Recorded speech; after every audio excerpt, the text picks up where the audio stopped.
Okay, guys. Hey, welcome. I really appreciate you coming to work with us tonight on a Thursday night. It is Thursday, December 12th at 7 p.m. And I just wanted to thank you. It's going to be a really great night. I've got some Christmas music playing here in the background. I'm going to turn down. But I just wanted to thank you for coming out and just being with us. I mean, attending your first time home buyer.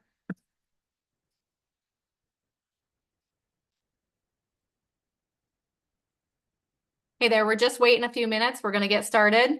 We've got some people joining. Was just getting ready to thank everybody for coming in tonight. I know it's a Thursday night. We are going to learn a lot of really great things so that you have confidence in moving forward, buying your first time home. And I'm just asking that you take a pen and paper, take good notes. This isn't going to be 2 hours long. We're looking to keep it right around 45 minutes. At the end of the 45 minutes, we are going to open it up to questions. So if you have any questions, feel free to ask us those questions when we open it up. If you have anything that you want to shout out in the chat, feel free to do that as well. We'll be monitoring that through the presentation, but super excited that you're here. It's a Christmas season. Hope that you are in good spirits and excited for 2025. And you're here. So I just hope that you're open to learning and that we are able to teach you and show you some things that you didn't know about potentially buying your first time home. So I'm going to start sharing my screen here. It's about 7:01, so I'm going to wait a few more minutes. If you don't mind, just hang out and we'll wait for a few more people to join and then we'll get started. So I'm going to turn up my Christmas music here for a quick minute. See what we got here. We got some Mariah Carey. Um, and so we're just going to wait for a few more people as they are trickling in. It's 7:01 right now. We'll get started probably about like 7:04, 7:05. So we're just going to hang out until then. And in the meantime, grab a cup of coffee or a drink of some kind and just relax and sit back. And we'll be learning here in just a few minutes and get started on helping you get your first time home here in 2025. So just give me 1 minute. We're just going to wait. A lot to be thankful for this year. And so I appreciate you guys coming out and spending some time with me tonight. Shakila, you weren't here when I said it, but it's going to be about 45 minutes. And then at the very end, we're going to open it up for 15 minutes or so, however long it takes to answer any questions that you have. So if there's anything that I say that you have questions about, just jot it down and then we'll get it answered here at the end. It's going to be about 45 minutes and we're going to get started here in about 3 minutes. So just jot down any questions you have.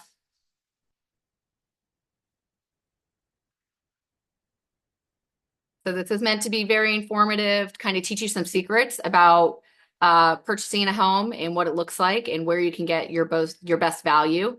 There's been some changes in how buyers are represented and what that looks like. We're not really going to go into that tonight, but there's definitely a way to have everything covered on your behalf.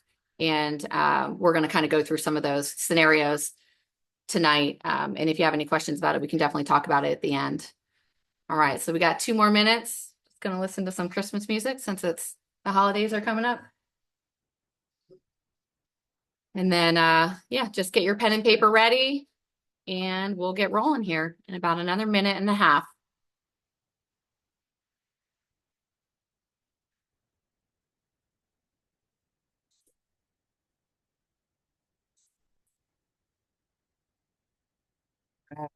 I got my alarm set for 45 minutes. That way I don't go over. I want to be mindful of your time. I know it's late and it's a Thursday night. So I definitely want to be mindful of that. Okay, we got 1 minute to go. I'm going to start sharing my screen.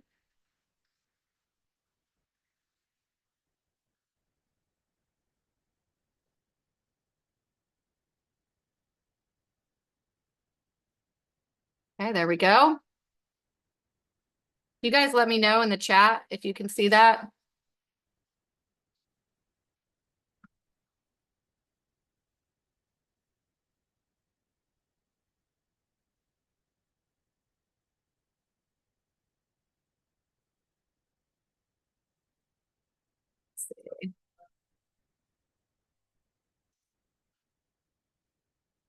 All right, we're gonna get started here. Okay, just a few minutes. All right. So there may be a few more people that are coming in. Awesome. Thank you, Shakila. Thank you for letting me know. I really appreciate that. We may have a few people. Awesome. Great. I appreciate that. iPhone, that's what your name's in there as. So we'll just call you iPhone tonight. But yep, there may be a few more people coming in. It's right before the holidays. I have a light load tonight, but that just means you guys can ask as many questions as you want. And we're definitely going to be here to help you. So the whole idea of this webinar is to teach you the mistakes that you don't want to make when buying your first home. So we're going to talk a little bit about, what is the home buying process? What does it look like? And we're going to help you avoid all those mistakes as much as possible without any question here. Let me see. Oh, that's me. Oh, there we go. Okay, so we'll just get started. So as a first-time home buyer, there's so many different emotions that you feel. Concern about whether or not you're going to be able to afford the home of your dreams, right? Are you going to be able to, like get a down payment together? What does that look like? If somebody runs your credit, is it going to hurt your credit? It's it can be very, very stressful, especially if you're at it on your own, right? And you don't have guidance and you don't have someone holding your hand as you're going through it. And so we want to do everything we can to keep you from being stressed out. I have been in real estate since 2005, which I'll go into here in just a minute on the next slide. But buying a home should be a lot of fun. And so that's what we want to do. We want to make it fun. We want to keep it exciting. And all the stress we are going to take on for you. Sometimes buying a home is intimidating, right? You see things online. It's overwhelming. For most people, it's the largest purchase that they're going to make in their entire lifetime. And it's not something that you do every day. So it is a really big, intimidating thing to achieve. But I can tell you right now that real estate is absolutely hands down for most people in most families, it's their number one asset. It is their retirement for later. It becomes your bank essentially. And that's why it's so important to just be educated and, lock arms with really strong partners that are going to help you kind of get over that intimidation factor and make some moves. So it can also create some anxiety when you're in the process of buying a home in regards to like you find a house that you absolutely adore and you write your offer and you're waiting potentially for 24, 48, sometimes 72 hours for those sellers to get back to you and tell you it's yours, you won. And then kind of go through those negotiations. So there is a little bit of anxiety, but I promise you it's all worth it in the end. And of course, there's some uncertainty, right? Until we get you pre-qualified and kind of through the process and train you a little bit, there's just that not knowing, right? If you've never done it before, there's uncertainty associated with it. So we want to help you not really go through any of these emotions if we can help it. And that's our goal here at Piper Creek Realty. So a little bit about me. I'm Corey Booth. I'm the broker owner of Piper Creek Realty. I've been in real estate since 2005. What makes me a little bit unique is I was actually a mortgage broker from 2005 to 2010. So I understand mortgages. I understand the loan process and the title process more than most agents because I've been on the back end of that. And my goal is to unlock the possibility of homeownership for everyone, right? You can get into a home so many different ways. And that's part of what we're going to be sharing with you tonight. There's a lot of myths. Like even when I met my husband in 2010, and he said to me, I want to buy a house, but I don't have 20% down. And I was like, you don't need 20% down. He's like, what? What do you mean? What do you mean I don't need 20% down? So we bought our first home with an FHA loan and turned around and sold it 7 years later. And, it was a huge blessing for us and our family. Real estate definitely helps build wealth. I hope I'm not talking too fast. I'll try to slow down here a minute. But real estate is the number one wealth builder out of anything in the entire world. More millionaires have been made through real estate than any other vehicle in the history of America and the history of the world. And so the sooner you can buy a home, the sooner you're setting you and your family and your loved ones up for financial freedom. One thing that's unique about us is we have what's called a freedom guarantee. So if for any reason, you and I, you say, even a year from now, hey, Corey, I think I want to buy a house. and we start working together, and for any reason you are not satisfied with the service that I'm offering you, at any time you can say, you know what, Corey, I want to cut ties. I want to go a different direction, and it'll be no hard feelings. So we call that our freedom guarantee. That really has never actually happened, but it definitely could. And so we want you to know you have the freedom to pick and choose who you want to work with. We would love to help you in any way that we can, like we're helping you tonight. Just learn about the home buying process. So that's a little tidbit on me. I'm a wife, I'm a mother of 3 children, and I'm the broker owner of Piper Creek Realty. So happy to meet y'all. I just wanted to, these are 2 first-time home buyers that we've recently helped. Chastity and Sam, that's the first review here. She says, Corey Booth was amazing and patient with us during our house search. She was able to find us a great deal that we would not have found on our own. She was available and made sure all of our questions and concerns were addressed. She is passionate about what she is doing. She is the best. I love Chastity. That's a very sweet review, but that really is my passion. My passion is to get you what you want and need or better, right? So they were actually looking at pre-existing homes, and everything that they were looking at in their price point was just needed a ton of work. And they weren't really in a position to take on a project. So I scoured, left and right all over the DFW Metroplex to find a home that was, within good distance of their jobs, that made sense for them, that was also in budget, but was brand new. So they had a budget that they were able to spend every month. And we actually, got them into a house just a few weeks ago under their budget with an interest rate about 3 percentage points under what you would get if you were to buy a pre-existing home. So they are, obviously over the moon. Then I've got Peter and Cassie Severchenko, who's another couple that I helped. They were actually, I had been working with them for about 2 years. We had gotten under contract and it just didn't work out. It wasn't the perfect time for them to buy a home. And he says right here, we struggled with funding for over a year, but she was patient with us and indulged every question that we had. So the first attempt did fall through, but that I was understanding continued to work with us. She never hesitated to tell us the truth or point us in the right direction. That is one thing about me. I will always be honest with you. I love working with people and I love helping people. And my goal is to treat you like I would treat my brother or sister or my mother and father. I want you to know you're part of the family, and the legacy that I want to build with my family with real estate, why I got into real estate, is what I want you to be able to build with your family. And so that's one of our core beliefs here is legacy. And we're definitely helping these 2 families do just that, build a legacy for themselves and for their families. And anyways, I'll keep going. But enough about me. Uh-oh, we're stuck. Hold on a second. There we go. Okay, so kind of getting into what are the benefits of home ownership. So there's 2 different types of home ownership. There's new construction and existing homes, and both have their positives and some negatives. We're going to go through pre-approval and what that really looks like, and the different first-time home buyer qualifications and loan programs that you may be eligible for. And then we're going to talk about, how we help you find your dream home. So we're going to help you, figure out what is it that you want, what is most important to you, what are your non-negotiables. We're going to help you search for that. We're going to help you find it. We don't just look at on-market properties. We also source a bunch of off-market properties so that you can get your hands on deals that other people aren't even seeing.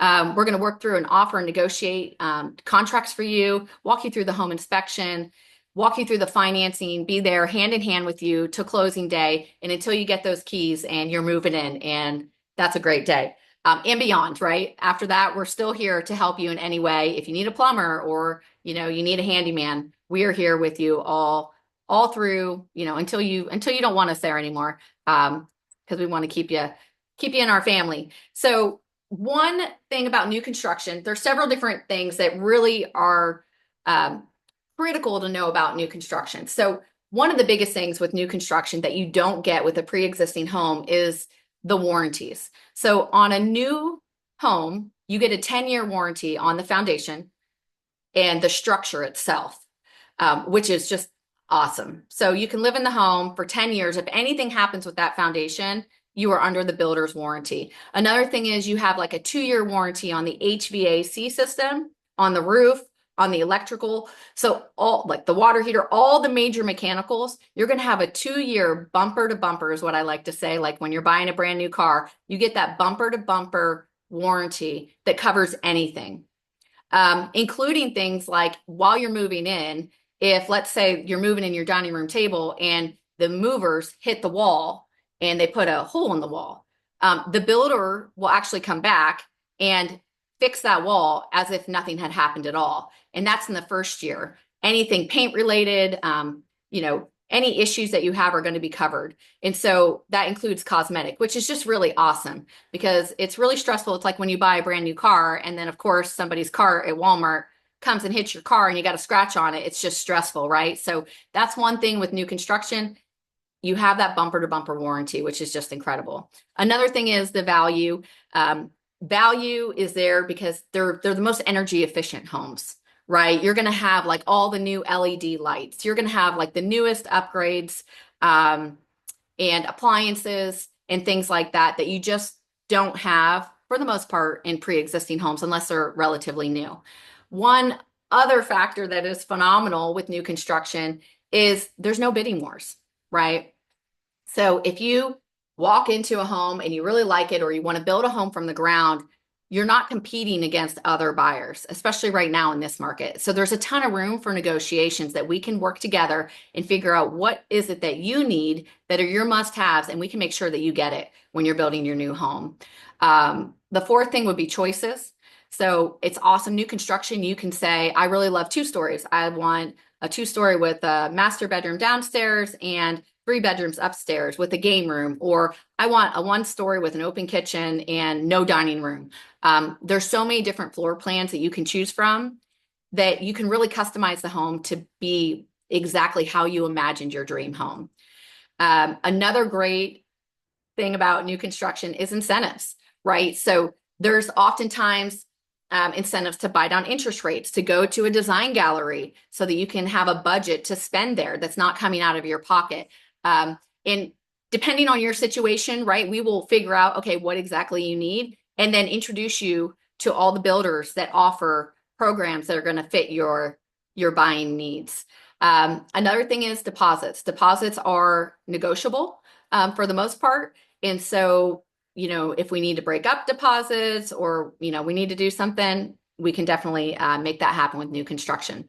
So next we're going to go to existing homes. So some people love existing homes because they're more established, right? If you even look in this picture, you can see in the back of the neighborhood, there's big trees. So when you're looking at new construction, generally speaking, there's twigs in the front yard, right? Like the trees haven't had time to grow. The schools may not be as established. The infrastructure to go, like the highway systems, may not be as easy to get in and out of. Now, not always the case, right? But definitely could be. And there may not be a Costco within, a 2-mile radius or a grocery store right down the street. So existing homes have a lot of benefits because you already know what the value of the neighborhood is going to be, right? So when you're looking at new construction, you don't really know if 4 years from now, there's going to be a ton of rentals in the neighborhood and the values may not be appreciating the way that you hoped. In an established neighborhood that's been there for 15, 20 years, generally speaking, the schools are very established. So you know the school ratings, you know what the community looks like, what it's going to look like, and how well your neighbors are maintaining it, right? Which is definitely beneficial. Another thing that most people don't think about when you're looking to buy a home, if you're planning on just holding the home for 2 years, new construction may not be the best option, and pre-existing may be the better option. And so the reason is because if you move into a neighborhood and you buy a new construction home and the neighborhood is still being built out, like it's only in the first couple of phases, excuse me, in 2 years, when you want to sell, those new homes that are still being built are now your competition, which can definitely cause some problems when you're selling, right? You may not be able to pull out all the equity that you do have because the buyer can come in and buy a new home that no one's lived in, even though your home is only 2 years old, for right around the same price. So that's one thing just to be mindful. Of course, we never know what's coming in life, But if you, if you kind of have an idea, we're only going to be here for 2 years, you might want to steer clear of new construction. So now we're going to get into the nitty gritty of what are the mistakes? What are the 5 mistakes that buyers make, and how can we avoid them when you're buying a home? I'm going to grab a drink real quick because my throat's all a little dry. So let me see here. Get my mouse out of here. But yeah, so we're going to kind of walk through this. Some are going to be real short and some are going to be a little bit longer. So bear with me. Again, if you all have any questions, please write them down. We're going to open this up at the end and take all the questions that you have. I'm going to do everything that I possibly can to get them all answered. So why does this keep doing this? Let me see here. Oh, each time. Okay. So mistake number 1 is ignoring the first-time home buyer incentive programs. This is a huge mistake, and most buyers that I talk to believe the myth that they have to save 20% to buy their first home. So they have to save 20% down as a down payment, and you can definitely buy a home with 20% down, but there's also ways to buy a home with 3% down or 3.5% down. Now, some of those down payments or some of those programs offer what are called down payment assistance loans. So what that means is based on the specific region, like we're in North Texas, right? So in the Dallas-Fort Worth area, there are certain regions that qualify for these down payment assistance loans. You have to qualify based on your income. The way it works is your down payment, let's say you're doing an FHA loan, which would be 3.5% down payment, becomes like a second mortgage on the back. And it's a grant from the state of Texas or from the federal government. And that down payment assistance can be anywhere from 3 to 6%. And I've even had clients who have bought a home and walked away with a check from the state of Texas to buy their very first home using a down payment assistance program. So it's really a phenomenal program. And a lot of buyers don't know that it's out there. Now you can do either an FHA down payment assistance loan or a conventional, or you could just do a traditional FHA loan or a conventional or a USDA or a VA loan. So a lot of people don't necessarily know. We're going to kind of pick FHA and conventional apart here in just a minute, but a USDA loan is mainly set up for rural areas. So there's places in Waxahachie that are considered rural. There's places in Melissa, Texas that are considered rural. There's places in Royce City going east that are considered rural. So it doesn't necessarily mean that it's all pastures or wooded, like nobody lives there. It can actually be more like emerging type cities in areas like Red Oak, for instance, that qualify for a USDA loan. Now, a USDA loan is 0% down. So no money out of pocket, no second mortgage, down payment, assistance loan on the backside. It's just 0%, just like a VA loan. So a VA loan is for veterans. So if you are a veteran, we appreciate your service. We're thankful for what you do. And you've earned this. You've earned the right to buy a home with 0% down. We love working with our veterans. And so if you are a veteran, this is another great loan program. Unfortunately, it is only available for our past military soldiers. So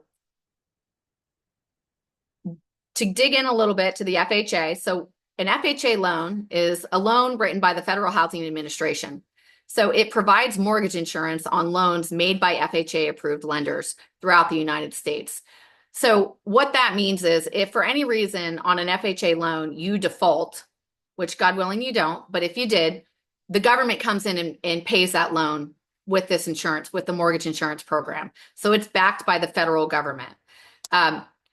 The way that an FHA works and the benefits of an FHA is it's got a really low down payment. So 3.5% to get into a home is awesome compared to 20%, right? It's definitely much more achievable for many people.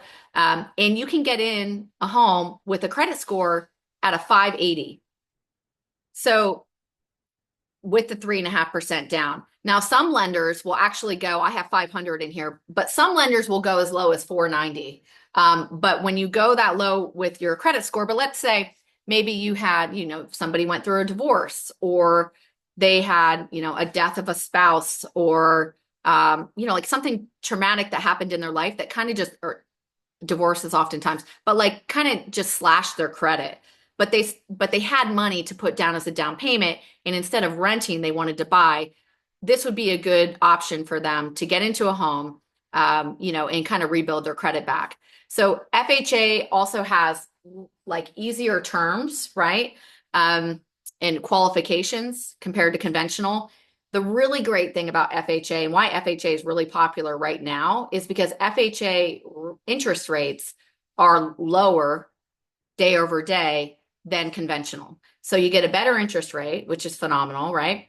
And then let's say today's rates are 6.75. Let's say in May, interest rates drop to 5.75. You can do what's called an FHA streamline refinance. And for no fees, at no cost, you can refinance down to that 5.75% with no fees, which this FHA loan program and VA are the only two loan programs that allow you to do that. So that's really awesome, considering we are kind of in a higher interest market right now, but you can still buy a home, right? Like they say, you marry the home, but you date the rate. So you marry the home, and then when rates drop, you can do a refinance for nothing out of pocket, which is just amazing. Another thing is FHA, if your debt to income ratios are a little bit higher, most likely the lender is going to suggest an FHA type loan. You can carry an FHA loan just like any other loan for 15 years, 30 years, 20 years, kind of just whatever fits your budget and your plans. Honestly, for the most part, people get 30-year loans, right? Every once in a while, get a client who wants to do a 15-year loan because they're going to buy the house and live in the house for the rest of their life, and they just want to pay it off and be done. But for most of us, we get 30-year fixed rate loans. Again, the down payment assistance programs and grants are accepted with FHA. So you can get into a home with no money down using this program. Another great benefit is sellers can give you up to 6% to cover additional closing costs, which is just a huge blessing. So next, we're going to go to conventional loan. A conventional loan is a home buyer's loan that is not offered by or secured by the government entity. It's guaranteed by a private lender or two government-sponsored enterprises, Fannie and Freddie Mac. So Fannie and Freddie, you may hear about them in the news, but they are the ones that control conventional loans. So conventional loans, we're just going to do a little side-by-side comparison here, just to give you an idea. So there is a loan program with conventional where you can actually put 3% down. So it's really great. The only difference is you have to have a credit score that's at 620 as opposed to a 580 for an FHA. You can look at the third line down, maximum debt to income ratio. For a FHA, you have a 46.99% debt to income, right? So that means that your debt, your housing debt, and your debts cannot be more than pretty much 47% of your total income. And then on a conventional, you get to go a little bit higher on that DTI, right? So it can be almost 50%. So your home can be 50% of your entire income. And again, it just goes back to, what's your budget? Where are you comfortable? What makes most sense for you? The loan limits for 2025, we're not quite in 2025, but we're heading there. They were just released this week. So for an FHA home, you can buy a home for $524,500 with as little as 3.5% down, which is unbelievable. Even 4 years ago, that was not possible. You had to put 20% down to get a home pretty much at $550,000. So just a little bit above that. So the fact that you can get into a home with 3.5% down, so that'd be right around $17,000, right? And part of that can be paid for through the down payment assistance. On the conventional side, the loan limits have increased exponentially to $806,500. It's amazing that it's gone that high, but obviously our housing prices have gone up significantly. So that's why both of these loan programs have increased for their loan limits as they have. So right here, 3.5% down or 3% for the conventional, which would be your out-of-pocket expense if you were to use either one of these loan programs. There we go. Okay.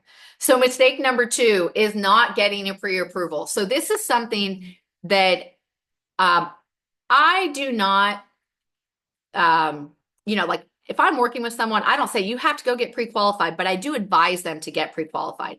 And the reason is because you want to, number one, know what you qualify for, right? If you're looking at, a $350,000 house, but you qualify for a $250,000 house, we're going to have to change the way we're looking, and vice versa. You may think you qualify for a $300,000 house, and you may actually qualify and be comfortable at a budget of a $500,000 house. So it's really important to just know where you stand, so you can kind of look in an educated way, and not get your heart broken, right? Or not get overly excited, or disappointed, right? You want to just be in the know and be knowledgeable about the buying process. And so there's 3 main pillars to a credit approval, a loan approval, and that's going to be credit, number 1. And we kind of talked about that with the FHA and, how low you can go. And of course, if your credit's an 800, really you get to pick and choose what what loan program you want, number 1. And then you're also, the higher your credit score, the better interest rate you're going to get. So that is one advantage to having higher credit. And I've had clients I have a client right now that I'm working with whose credit just dropped 30 points, and so we're working with my preferred lender, and we're working to boost his credit. And there's ways to do that up to 80 points in less than a month. So there's all these different things when you're working with professionals, that even if, your credit is on the lower side, or maybe it's at a 620 and you want to get it to a 720 before you buy, we can help you kind of navigate that and make it happen. So the second thing they look at is your income, and then your down payment, where it's coming from. So the pre-qualification, we kind of talked about this already, but it determines what house you qualify for, right? And it increases your bargaining power with negotiations when you're talking to sellers, right? You want to know what your highest is, where you're comfortable at in your budget. And, and we can use that when negotiating with sellers. You also want to be able to estimate your monthly payment, and then know what the total payment is going to be at the end of 30 years, right? So actually looking at an amortization chart, it'll blow your mind, what you're actually paying for. But when you look at the increase, 10 years, every 10 years, traditionally real estate is doubling in value. So that's where, when I said earlier, the sooner you get into buying a home, the more wealth you will have when you go to retire and when you go to sell. It's without any question. No matter if a market's up or down or flat, or rates are higher than they were, in 2020 and 2021, there is still a ton of value in buying a home, and a lot of tax advantages too, that I didn't bring up in here. But like simple things like the interest that you pay on your home. Now, I'm not a CPA. I have to put it out there. I am not a CPA, but I've been doing this a long time, right? And so when you buy a home, the interest that you pay on your loan is 100% tax deductible. Nobody really talks about that. So, when you're renting, you're paying, let's just say you're paying $2,000 a month. That $2,000 a month at the end of the year is $24,000, and you have nothing to show for that $24,000. Now, let's say you buy a home and your payment is $2,300 a month. There's so many different things that you can write off where you're actually going to get more money back at the end of the year because you own a home. It's really just a powerful tool to build wealth. Another thing is when you're going through a loan pre-qualification, I work with all very seasoned lenders that have been in the business for 20 plus years, all of them. And the great thing about that is they're very consultative, right? They will sit down with you and explain maybe why an FHA loan is better for you than doing potentially a 3% conventional. Or they may say, you qualify for, a conventional 3% loan, but you have the money, so it would make sense to put 10 or 15 or 20% down, right? They're going to walk you through those scenarios and show you how that's going to impact you year over year, in regards to the cost of the loan. Okay, so just a few tips for a simple loan approval. Again, I know I'm throwing a lot at you, so if you have any questions, I am more than happy to answer them at the end of this. And I'm always available to talk to you outside of this as well. Any questions that come up, as you're laying in bed at night and you're thinking, oh man, I should have asked that. I'm here. So I want to be a resource to you. I want to help you, and, help you in any way that I can. So there's a couple things that you definitely want to do if you're considering buying a home. Number one is don't buy a new car. Number one. um, Continue paying your mortgage or rent. So don't like go renew a new lease. It's better to stay where you're at the same amount that you're paying currently. Don't go and buy, I don't know, three flat screen flat screen TVs aren't even expensive anymore, but like you don't go make like a big charge like buying a brand new car. I've had clients who have come to me right after they bought a brand new car and they couldn't buy because they bought a car. The thing is, if you wait to buy a car and you buy the house first, you always qualify for the car after. The house doesn't keep you from qualifying for the car, but the car can definitely keep you from qualifying for a house. Um, you definitely want to stay at the same employer. One of my agents, Erin, she's awesome. But she had a client who switched jobs 4 days before closing and didn't tell her. And of course wasn't able to buy. He was going to buy a condo and he was not able to buy that condo because he switched jobs right in the middle of a closing. So you never want to make any big moves, right? Um, you also want to make sure that like your credit cards that you're making your payments, even your minimum payments, just on time if you can, right? If there's some discrepancies there, like even like a year ago you had a payment that you just missed or two payments, we can actually go back and work with the lender to get that all removed. So it's not like an absolute thing, but when you want to buy a house, you want to make sure that you keep these few things just in the back of your mind to do or not to do. Um, so I guess I kind of went through the do's and the don'ts. Feel free to take a picture of this. One thing that you also don't want to do is you don't want to transfer big balances or, like let's say you have $5,000 underneath your bed that you've been collecting, right? And you don't want to take that money and just go deposit it in the bank. You don't want to do anything like that, right? Because then it's going to cause more problems through underwriting. They're going to want to know, well, where did that $5,000 come from? You don't want to close any credit cards. That's another big thing. You want to have, even if you don't use it, even if it's like, a Kohl's credit card or a Target credit card, or if it's a Visa or MasterCard, Discover, you don't want to close any accounts. Doesn't matter if you use them or not. You want to keep it open because the more credit that you have available that you're not using, the better it's going to impact your credit score and your interest rate at the end of the day. You don't necessarily want to consolidate your debt onto one card. And the reason that is because let's say you have a credit card that has a balance of $5,000 and you have a credit card that has a credit limit of 7,000 with a lower like rate that they're charging you month over month. And you take two credit cards that are both have $2,500 on them and you transfer it to the credit card that has a $7,000 limit. How that hurts you is because now you're over your ratios. So you don't ever really want to have more than 50% of your available balance used on a credit card. Now, if you do, we again can kind of work around that. But if you don't have to, you don't really want to consolidate and put it all on one. You don't want to apply for any new credit. That's another thing, including a car loan.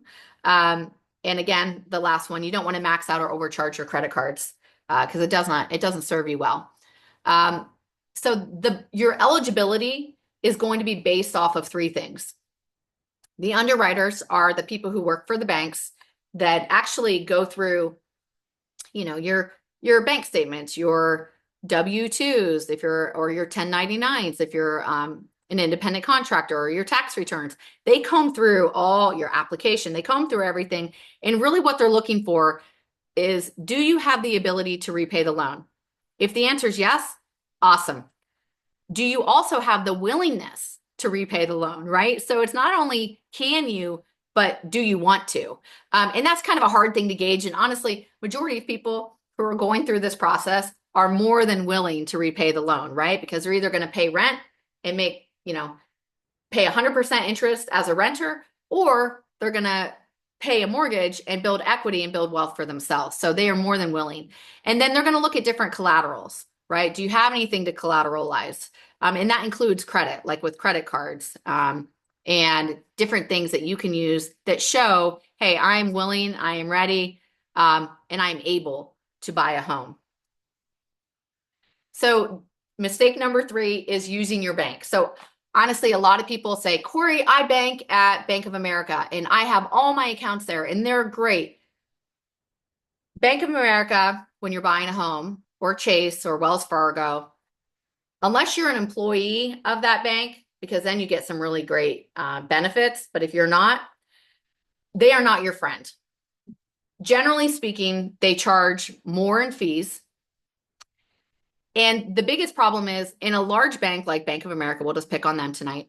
In Bank of America, when you submit your loan application, the underwriters that we were just talking about that are reviewing everything, they're all in Arizona. They're all in Phoenix, Arizona. They're not even here in Texas. You go into a pile of sometimes 5,000, no joke, 5,000 applications. So let's say, they continue to ask for documents and you send it to them. Every time you send them a new document, you go to the top or the bottom, I guess. You go to the bottom of that 5,000 pile and they're picking from the top. Boom, boom, boom, boom, boom. So generally speaking, with the large banks, it takes anywhere from 45 to 60 days to close. If you use a smaller credit union, a mortgage broker, a more local centralized bank, you're looking at maximum about 30 days to close. And so when you're writing offers, it's beneficial to be able to say to the seller, hey, I'm going to be able to close this in 30 days, sometimes even 21 days. I have some lenders that can close in 10 days. It's very aggressive and not everybody needs that. But if you did, we could get it done, right? So when you're talking to a seller and let's say, we put in an offer on a house and somebody does come in behind us and they make an offer too, and ours is with Bank of America and theirs is with a local bank, any good agent is going to say to us, if our offer is better, hey, can you get pre-qualified with a local bank? Can you go get pre-qualified with a smaller bank? Or they're just going to take that other offer. And that's just the unfortunate truth about the large banks. Another problem with the larger banks is they have stricter guidelines. And so oftentimes when you're buying a home with a larger bank, they put you through what's called a second review. And that second review can push your closing back anywhere from 7 to 14 days.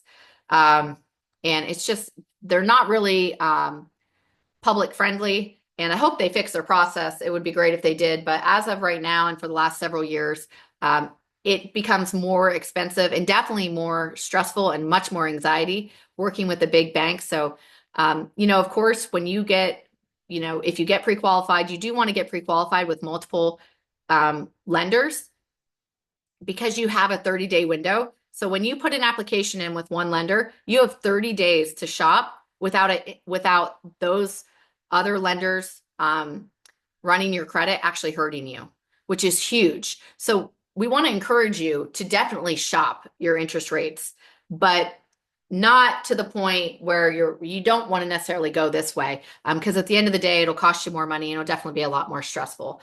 And again, a lot of the big banks do not offer the down payment assistance programs, if that's something that might work for you. And the last thing I have on here, the and extensions can be costly.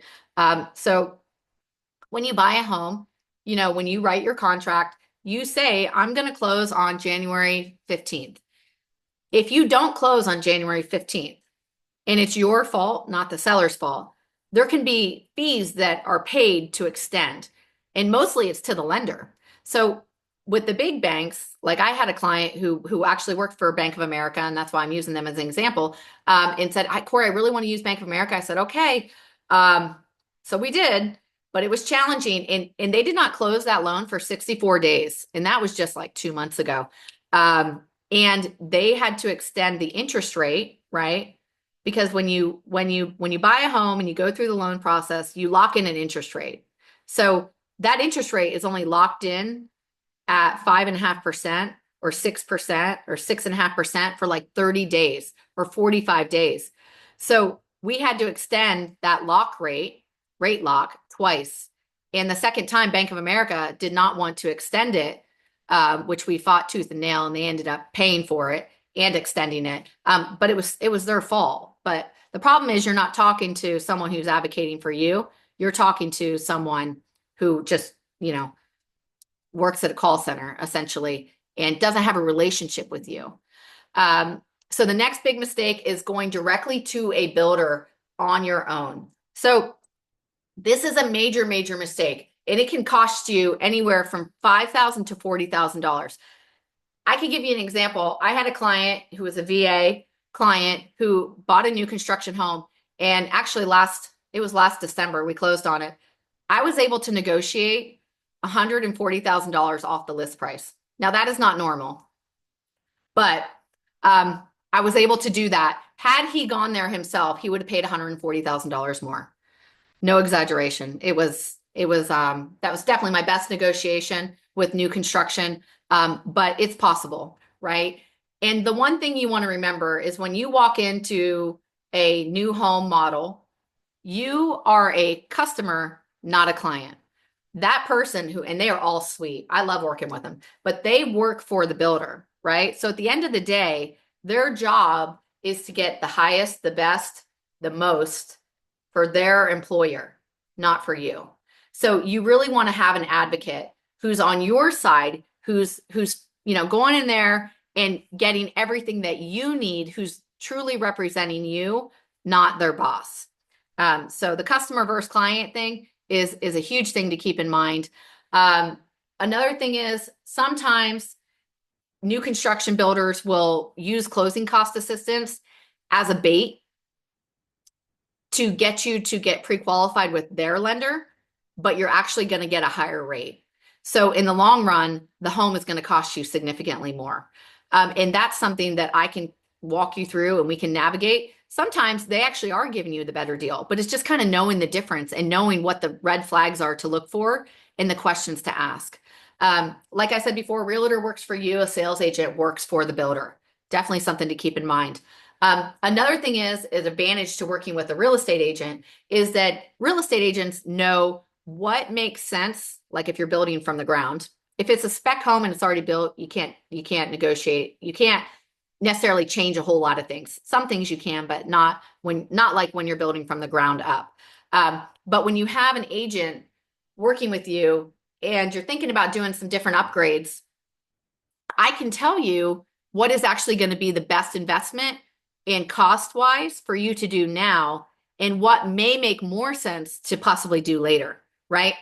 Some things that the builders do are actually cheaper for them to do. Some things, other things that builders do can actually cost you more having the builder do it as opposed to having someone else come in and do it after you move in.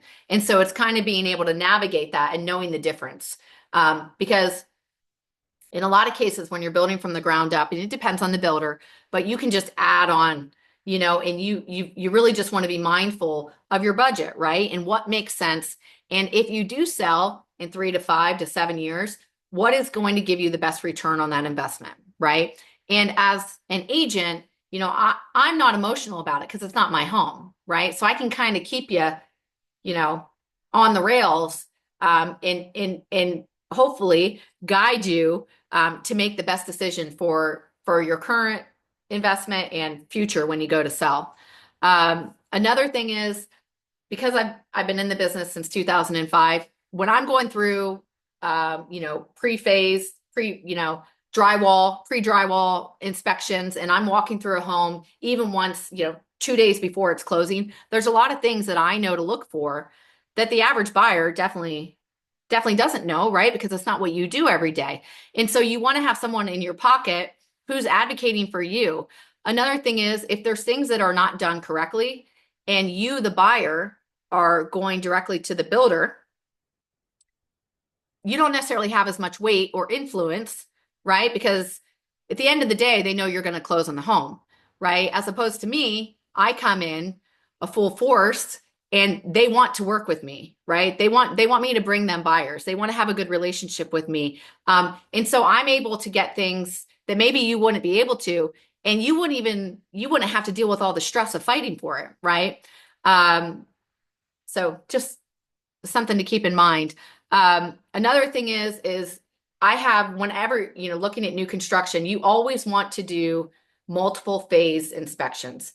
And the reason is I just had one done for clients of mine, a young couple that's buying a house.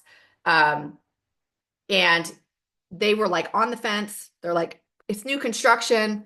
The wife's father is actually a realtor in Arizona. And she's like, oh, I know real estate, and I said, no, I understand. You've been around real estate your entire life, but you should really do an inspection. And here's why.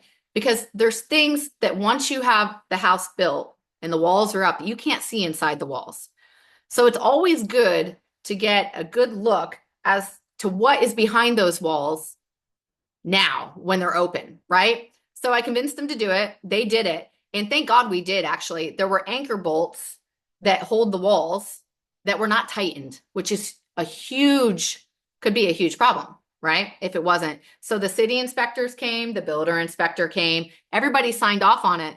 And there were a couple other things that had to do with insulation and things that were off, but that was the biggest thing. So the one side of their house, anchor bolts were not fully tightened, which could potentially be a big problem down the road that we don't want to deal with, right? So just navigating that and then knowing how to make sure that that gets fixed, and using a reputable inspector is worth every penny that you pay for it, in the long run. And another thing is when you have an agent, we work to make sure the seller, meaning the builder, pays for all the taxes, all the fees associated on the closing portion, the deed, the taxes, the title policy, all of those different pieces, which I'm not going to go into all of those tonight, but we have the builder actually pay for those. Again, mistake number 5, just like I mentioned with the new construction, skipping a home inspection. So even if you are buying a pre-existing home, you never want to skip an inspection. It could be $20,000 plus in expenses for things that just are unknown, right? And you're burning money. And that's the last thing we want to do, right? When you buy a home, you want to make sure that you're buying a solid asset. And you want to know what that asset is. You want to know if there's any deal breakers, right? Is there something going on in this house? Like, let's say a broken pipe, plumbing pipe. Is there something there that you're going to find after you move into the house 3 weeks later, and it's going to come up through your shower and you're going to be really upset and disappointed? We want to find those things before you buy the house and make the seller fix. Let's take a picture of the cake. And then you also want to make sure that you don't lose your negotiation power, right? There's a lot of negotiation in different concessions, money back, that you can get when you get that home inspection. So I advise all of my clients to get a home inspection. It's definitely worth every penny. And you don't want to inherit non-structural issues, right? Like pest infestations that you wouldn't know when you're just walking through a house, or plumbing or heating issues, like I mentioned before. Another great thing is let's say there's a window that has lost its seal. That means the gas in between the glass, like it might look a little foggy. It doesn't mean there's anything wrong with the window, but it means that the seal's broken. And you may want to ask for the seller to fix that, right? It's more cosmetic, doesn't look as pretty. And the seller may say, you know what? I'll do everything else that you asked me to do, but I'm not replacing that window. So in the future that you're probably going to want to replace this window. And so we can future forecast what window or what the cost of that's going to be. So we know, okay, next year we're going to replace this window and it's going to cost us $550, right? And another thing is sometimes, especially like in the older parts of Dallas and Fort Worth, there's a lot of homes where people did additions and remodels, but never actually pulled permits. So you always want to do an inspection just so you can have someone come in who knows the codes, and what is legal and what is illegal to double check the work that was never checked when they built it. And so in a lot of the older homes, just in the whole DFW area, it's something that's very common. So you want to have a second set of eyes in there that really knows what they're doing. All right, I'm gonna hurry up here because I'm getting past here. Let me see. Okay, so I wanted to ask you guys a question. I hope that your time on this free webinar has been well spent. If it has, please let me know in the chat. I really appreciate it. I know we're at 7:54, so I did go a little bit long. I apologize for that. But if you enjoyed this and you felt like it was informative, just let us know. To just recap everything that we discussed, you don't want to ignore the first-time home buyer incentive programs. I'm going to give you one more example real quick. My husband and I, we own a home, and you can buy a home with an FHA loan, 3.5% down, once every year. Like, let's say you have a goal of owning 5 homes by the time you're 60. And you're like, okay, I'm going to buy a home. I'm going to live in it for 1 year. Then I'm going to rent it. You can go and buy another home with 3.5% down. And that's where you can use that first-time home buyer really every year, or every 1 to 3 years, whatever works for you, right? And it's a great way to just build a portfolio, or just to get your own first home. Let's say you're single and you're like, I want to buy a duplex. You could buy a duplex and you can live in one side, you could rent out the other side. You could buy a fourplex and use the first-time home buyer program to do that, and have all your tenants pay your mortgage. So there's so many different ways that you can leverage these programs and really leverage real estate to help you achieve your goals for you and your family. You definitely want to get a pre-approval before you go and look at homes. That way we know, hey, are we in the range that we want to be in? Maybe we wait another 3 months or 6 months or a year because you know what you want, and maybe you don't qualify for it today. Or maybe you qualify for way more than you thought, but you want to stay in budget, right? So we start looking under what you actually qualify for. You don't want to just go to your bank for a mortgage. You definitely want to use a broker with access to multiple lenders, including the banks, because you're going to get better rates. You don't want to skip that home inspection. And honestly, if you ever worked with me, I will beg you until the end of time to not do that.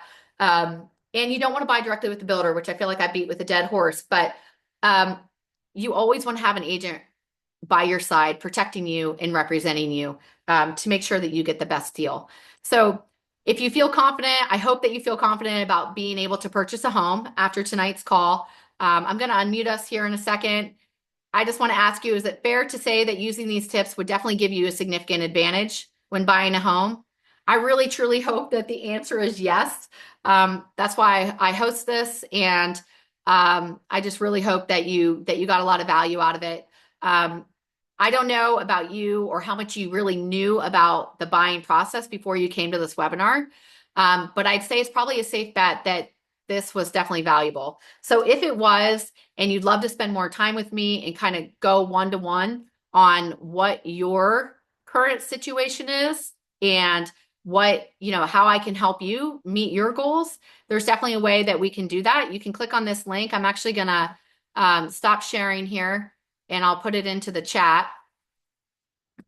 And if you'd like, you can book. Oh, thank you. I'm glad you learned a lot. Yes, that's so awesome, because that's my heart. I want to keep you, in the know, and I want to give you confidence that you can do this.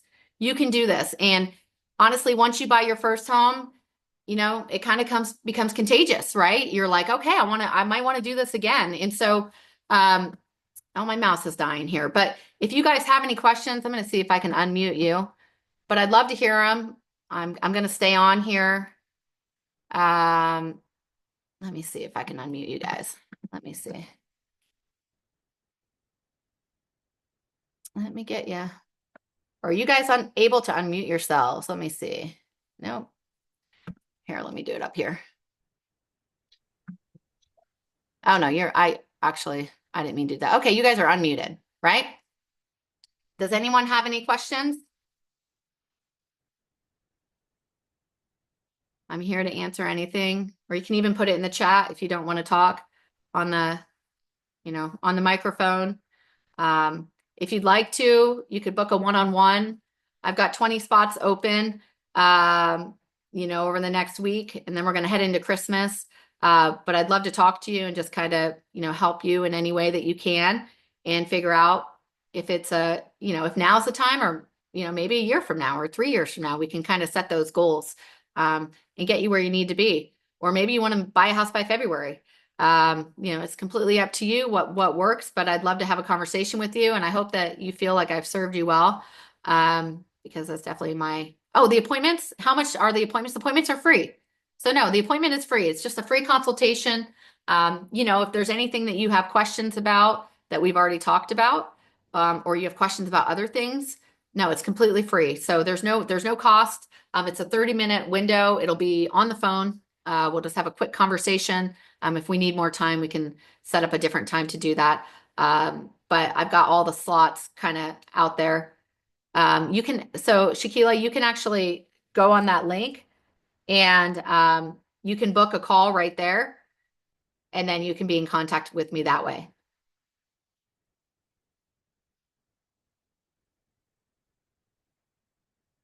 Yeah, so yeah, of course, you're welcome. I appreciate you guys spending so much time with me.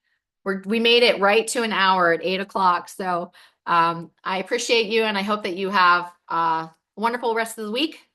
We're closing up the week here. Tomorrow is Friday, so and I hope you have a happy holidays. And yeah, if you want to book through that link, go ahead and just reach out to me. And if we can get on a call, it'll just be 30 minutes, and then we'll take it from there. Okay? Thank you so much, Corey. This is a beautiful explanation which you have given to me, and I will definitely see you. Okay, I appreciate that. Yeah, I'm glad I could help. And yeah, I'm here to help in any way I can. Thank you so much for a very wonderful, explanation, and everything was very elaborated you have given to us. My pleasure. Yeah, absolutely. I love to help people. So I thank you for coming and spending an hour with me. Yeah, because there are too many things you have mentioned here which I was not knowing. So this is a great help that you explain everything. Awesome. Good. I appreciate that. Thank you. Yeah, and just I look forward to talking to you later. Book one of those 30-minute calls, and we can kind of get some of your answers or things that you're mulling over, you're thinking about. We can go a little bit deeper. Okay, thank you so much. Yeah, you're welcome. Thank you. Have a good night. Thank you so much. You too. Oh, you're welcome. Thank you. I'm glad I could help. And what was your name? Because I only see iPhone. My name is Fatih. I'm sorry. Oh, Fatih. Okay. Hello. Yes. Hello. And I Yeah. just booked an appointment. Oh, you did. Okay, perfect. Yeah. Great. Well, I look forward to talking with you. Okay, sounds good. Okay, you have a great night. Thank you so Thank much. you. You too. Bye-bye. All right. Okay. All right, everyone. Have a great night. You too. Bye. Bye. Thank you. See ya.